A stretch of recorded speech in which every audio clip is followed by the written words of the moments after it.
Le guide ultime pour étreindre la solitude, comment le bouddhisme nous enseigne à trouver la paix dans l'isolement. Dans la vie, nous rencontrons tous des moments de solitude. Que ce soit par choix ou par circonstance, le sentiment d'être seul apporte souvent un mélange d'émotions. Certains peuvent le voir comme une source de douleur, tandis que d'autres l'embrassent comme une opportunité de croissance. Aujourd'hui, nous allons explorer comment le bouddhisme, à travers ses enseignements profonds, nous aide à transformer l'expérience de la solitude en une expérience de paix et d'illumination. Partie 1. La peur de la solitude. Nous vivons dans un monde qui nous dit constamment que nous devrions être entourés de gens, et que le fait d'être seul équivaut à la solitude. Mais est-ce vrai? Vous êtes-vous déjà senti seul, même entouré d'autres? Ce sentiment de vide et de désir peut être écrasant. Mais le bouddhisme offre une perspective différente. Au lieu de voir la solitude comme une malédiction, il nous enseigne à la considérer comme un cadeau, une opportunité de nous reconnecter avec notre vrai moi. La peur de la solitude est souvent enracinée dans notre attachement aux autres, notre désir de validation et de compagnie. Mais comme l'enseigne Bouddha, l'attachement est l'une des causes de la souffrance. Lorsque nous apprenons à lâcher prise de cet attachement, nous pouvons commencer à trouver la paix en nous-mêmes. En embrassant la solitude, nous pouvons apprendre à affronter nos pensées et émotions intérieures sans les distractions du monde extérieur. Partie 2. La perspective bouddhiste sur la solitude. Le bouddhisme enseigne que la vie est pleine d'impermanence, et que nous devons apprendre à accepter le flux et le reflux de toutes choses. La solitude, aussi, est une expérience transitoire. Bien que nous puissions nous sentir isolés parfois, ce sentiment ne nous définit pas. En fait, les moments de solitude sont parmi les plus profonds et transformateurs de notre parcours spirituel.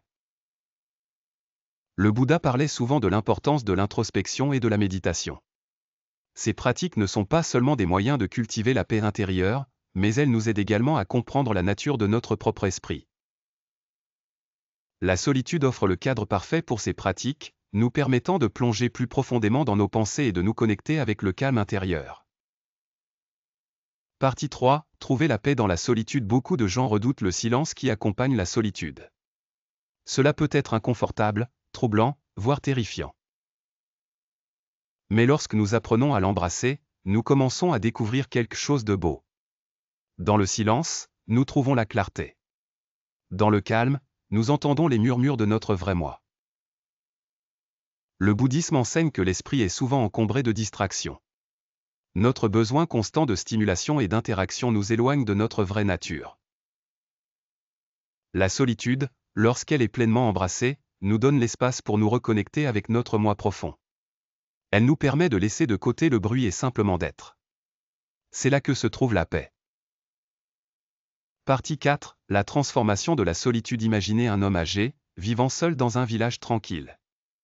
Il a perdu sa femme et ses enfants ont déménagé loin. Au début, il ressent la douleur aiguë de la solitude. Sa maison semble vide, et son cœur souffre du poids de la solitude. Pourtant, avec le temps, il commence à réfléchir aux enseignements qu'il a entendus d'un sage moine dans sa jeunesse. Le moine lui avait dit « Vous naissez seul, et vous mourrez seul ». Par conséquent, apprendre à apprécier votre solitude est l'une des choses les plus importantes que vous puissiez faire. Ces mots résonnent profondément en lui alors qu'il entre dans les dernières années de sa vie. Il réalise que sa solitude n'est pas quelque chose à craindre ou à éviter, mais quelque chose à embrasser. Alors qu'il passe plus de temps en solitude, il commence à cultiver un sentiment de paix et de joie. La solitude devient un espace où il peut redécouvrir sa propre essence et se reconnecter avec le monde qui l'entoure.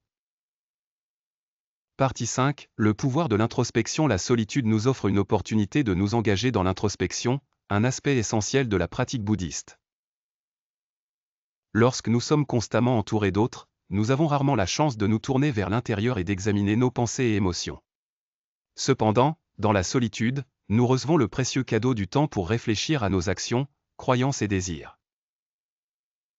Ce processus d'introspection n'est pas toujours facile. Il peut faire surgir des sentiments inconfortables ou des vérités cachées sur nous-mêmes.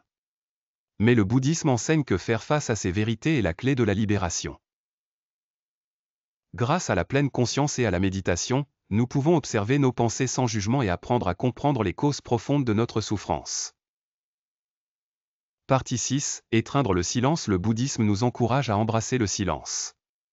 Dans un monde constamment bruyant, le silence peut être un outil puissant pour la paix intérieure. Lorsque nous nous permettons de rester en silence, sans distraction ni attente, nous créons l'espace pour que la véritable transformation se produise. L'homme âgé de notre histoire commence à passer ses matins en silence, marchant à travers les champs, écoutant les sons de la nature. Dans ces moments de calme, il commence à ressentir un profond lien avec le monde qui l'entoure.